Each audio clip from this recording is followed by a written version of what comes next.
Sa pagsisimula ng chapter mga Lods, isang magandang umaga ang sumasalibong. Good morning, bastards! Sa tila liblib na lugar may isang maliit na bahay kubo sa gitna ng bukid. At ang huni ng mga manok ang iyong naririnig, Hates.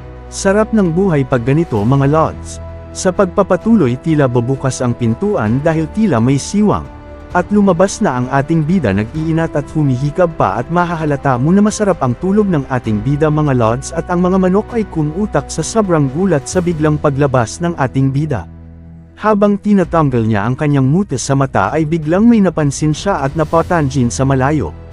Sabay na pangiti na lamang habang napawikan ng ayos at ako'y magsisimula na.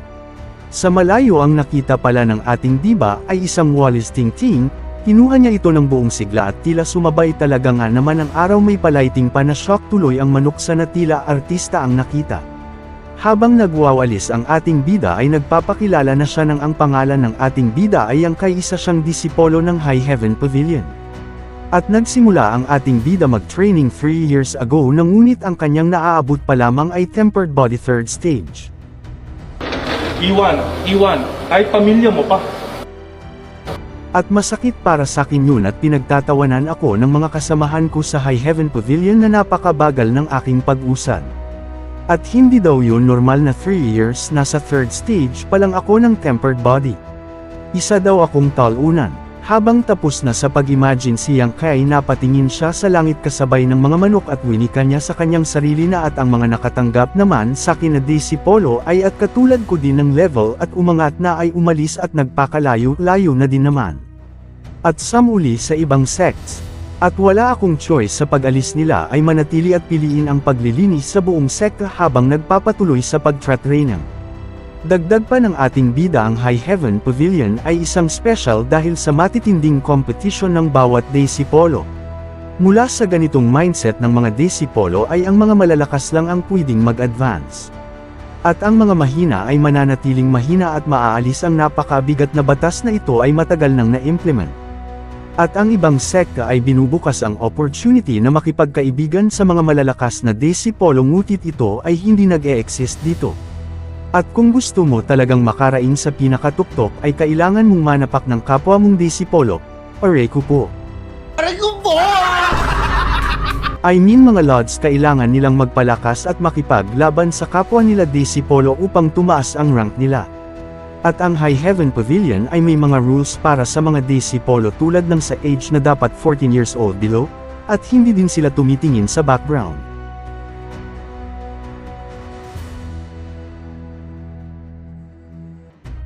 At may 3 taon pagsasanay ka lamang. At 3 taon na yun ay dapat fully healed ka na. Sa ex mo ay sorry, mali mga Lods.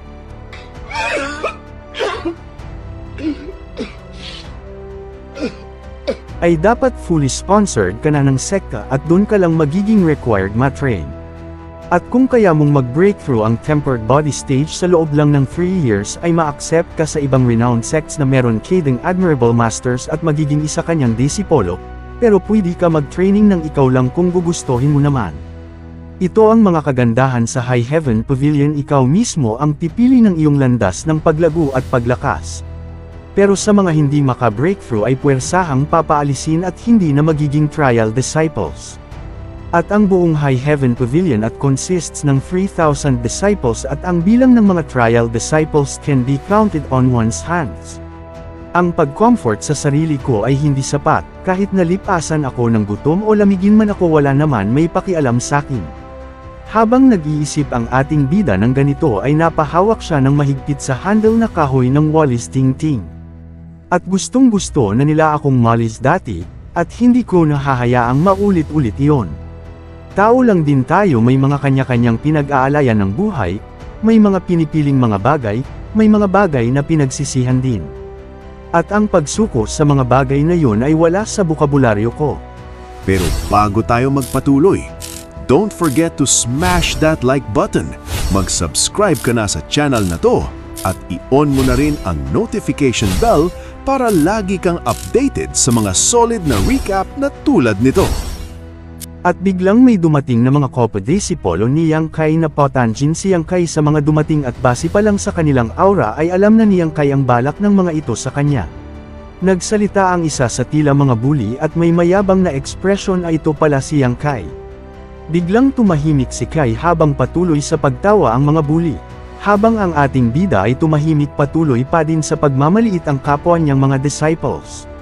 At sinasabi nga ito na si Yang Kai na trial disciple, at hanggang sa araw na ito ay isa pa din siyang tempered body third stage. Sabay tumingin ng may pangmamaliit ang mga bully at sinabi na 5 araw na pala ang nakakalipas mula nang may At ngayong araw ay may panibagong chance para hamunin ulit siya. Isa sa mga kasama ng bully ang nag-react habang narinig ito. At sinabi na isa laban sa atin lahat, mukha hindi yun patas. Nabaling ang tingin ng mga bully sa kasamahan nilang nagsabi noon. Sabay banggit na kung gusto mong umalis malaya ka at walang pumipigil sayo. Napatahimik na nga lang ang bully na nagsalita at alam naman niya na siya ang pagdidiskitahan kung aalis siya sa kanila. Napahawak ng mahigpit sa handle ng Wallace Tingting si Yang Kai. Habang patuloy na tumatawa ang mga bully sabay cross arms pa, ay dahan-dahan umuupo ang ating bida, at nag-meditate ang ating bida. Na nag-concentrate si Yang Kai, hindi alintana ang nasa paligid at biglang may aura na lumalabas sa katawan ng ating bida. Nagulat na nga lang mga bully sa ginagawa ng ating bida habang may lumalabas na kulay asul na aura sa katawan ng ating bida ay nagbubulungan ang mga bully bakit kaya siya umupo nagme-meditate kaya siya. Isang kupol na bully ang nagsalita, Yang Kai, itigil mo na yung ginagawa mo, sayang lang oras mo dyan, hayaan mo akong talunin kita, at pareho tayong makakatipid ng oras hindi ba? Ayaw mo bang ganun na lang? Sumangayon din ang isa pang bully, oo tama ang sinabi ni couple number 1 kaya Yang Kai wag mo na patagilan pa kami at ikaw ay ibang iba. Ang ating bida ay patuloy lang sa pagmameditate at patuloy sa paglakas ng paglabas ng aura nito sa hindi kalayuan sa tabing puno, may isang ibon na nunod sa kanila. At biglang nagulat ang ibon na patalon na nga lamang ito. Sa hindi kalayuan ng malaking bell ng High Heaven Pavilion ay tumunog na ng malakas sabay umalangaw-ngaw na ito at sinyalas na ito ng pagsisimula ng training ng mga trial disciples. Habang minumulat ni Yang Kai ang kanyang mga mata ay nabanggit niya sa kanyang sometimes, tumunog ang bell habang sumisikat ang araw galing sa west at ang ibig sabihin nun ay may panibagong araw na naman na parating. Habang matatag na nakatingin ng derecho ang ating bida mga lords. Sa pagpapatuloy ng kwento mga lords habang lalo damadami ang mga tao kung nasaan ang ating bida, ay daang-daang tumatayo si Yang Kai, ito'y nakahawak ng mahigpit si Yang Kai sa handle ng Wallace Tingting. Habang ang mayayabang na Daisy Polo ay handa na makipagbakbakan kay Yang Kai at nag-uunahaan kung sino unang lalaban kay Yang Kai, isa sa mga couple ang itinaas ang kamay at sinabi na Senior Yang Kai, ako ang piliin mo at pinapangako ko na magiging madali lang ang laban natin. May isang feeling malakas na couple ang humahawi ng daan sa kapwa niyang couple gamit ang siko at napaluan ng dugo ang kapwa niyang couple nang tumama ang siko niya. At sinabi na paraan umalis kayo sa dinadaan ko, ako ang piliin mo, isang suntok lang ang kinakailangan upang mapabagsak agad kita Yang Kai. At ang iba pang mga couple na Daisy Polo ay nagkakaragulo na tila sa palengke o sa mall pag may nag-sales na products. May meho matino na couple ang nagtaas ng kamay at tinuro si Yang Kai na doll, iyan mo Yang Kai, mamili ka na ng makakalaban mo. Napangiti na lamang si Yang Kai sa narinig nito, at ihinigas ang Wallace Tingting sa itaas na tila bang basic lang sa kanya ang mga kalaban na niyang harapan. Ang tatlong kumag ay napatingin na nga lang sa hinagis ni Yang Kai na Wallace Tingting. Bumagsak ito sa lupa na tila ito na ang simula ng pagpili ni Yang Kai ng magiging kalaban. Napatahimik na nga lang ang mga couple na Daisy Polo at napatingin sa bumagsak na Wallace Tingting. Ang dulo pala ng handle ng Wallace Tingting ang pipili ng kanyang magiging kalaban. Tumapat ito sa color brown na buhok at sabay tuwang-tuwa siya na siya ang napili nito. Mayabang sinabi ni Brown Hair na paano na yan, walang sama ng loob, kitang-kita nyo naman ako ang napili kaya walang sisihan. At ang tulad niyang couple na Daisy Polo ay nena sa narinig nilang sinabi at napawika na nga lang ng maswerte ka ngayong araw couple. At sa gitna ng magsisimulang laban ay ipinakilala si Yang Kai Trial Disciple Tempered Body Third Stage at ang kanyang magiging katunggali ay isang ordinaryong couple Disciple Suo Dingjun Tempered Body 5th Stage. At ipinaliwanag na ang bawat stage ay may ranking level, ang pinakamababa ay ang Trial Disciple, sumunod ang Ordinary Disciple, Lower Base Disciple, Elite Disciple at ang pinakamataas ay ang Core Disciple. Ang Core Disciple ay napili mula sa Elite Disciple na maaring maging leading sa High Heaven. Ito ang rankang level na sinusunod sa High Heaven Pavilion. At si Zhou Dingjun na sa harapan ko ay isang ordinaryong disipolo pero hindi pa siya natatanggap sa ibang sekta. Bago sila magsimula dalawa ay nagbigay muna sila ng respect sa isa't isa at sabay nagsabi ng maraming salamat sa opportunity na ito. Una sumunod ang ating bida, tumalon ito at handa ng bitawan ng isang malakas na suntok. Nagpakawala naman ng barrage of punch si Yang Kai towards Zhou Dingjun, napaisip naman si Zhou Dingjun habang iniiwasan ang mga suntok ni Yang Kai. Nang itong long punch na teknik na ito ay natutunan halos ng mga lower level disciples at habang iniisip ito ay nag-sidestep si Zhou Dingjun handang mag-counter-attack kay Yang Kai, at yun na nga tumama na ang counter-attack na plano ni Zhou Dingjun tumama sa joints ni Yang Kai. Sabay binigyan ng isang malakas na tuhod patungo sa budega ni Yang Kai, kitang-kita ang gulat sa ginawa ni Zhou Dingjun, napamal agad sa sakit na nga lamang si Yang Kai at tila parang magsusuka na. Sa pagpapatuloy ng laban si Zhou Dingjun ay bibigyan sana ng isa pang follow-up ang binigay niyang atake Yang Kai, nabawi naman ni Yang Kai ang kanyang balance mula sa una nag-atake ni Zhou Dingjun at naiwasan ang isang matinding body blow na paparating sa kanya. Nagulat na nga lamang si Zhou Dingjun sa ginawang pagilag ni Yang Kai sa atake. Habang nagugulat pa sa nangyayari si Zhou Dingjun, si Yang Kai naman at nagre-ready na ng isang atake. Nakakakita na siya ng isang opening na bukas ang depinsa ni Zhou Dingjun. Hinanda na nito ang kamao upang magbitaw ng isang suntok. Naipit na nga si Zhou Dingjun sa nangyayari at napasabi na fake ako dun pero wala naman akong pake at naghanda na rin siya ng isang suntok.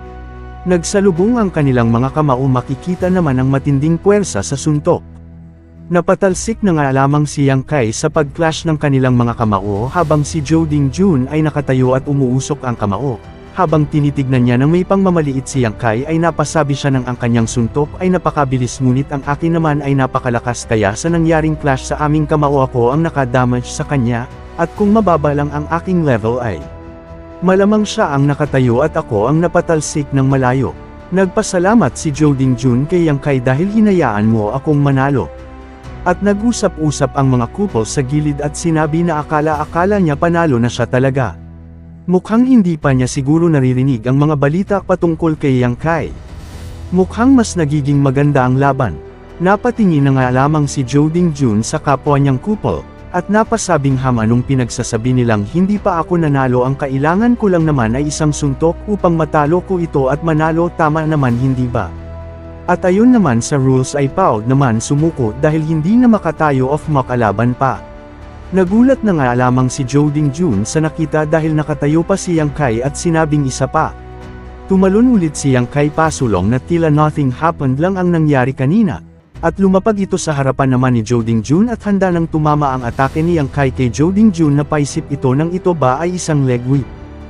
Pero bago tayo magpatuloy, don't forget to smash that like button.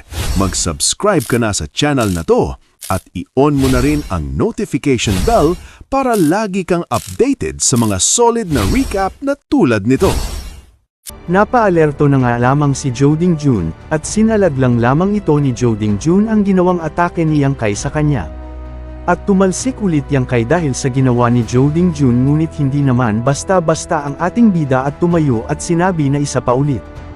At nagulat na nga lamang si Zhou Dingjun dahil sa narinig at na-atras na nga lamang siya sa nangyayari.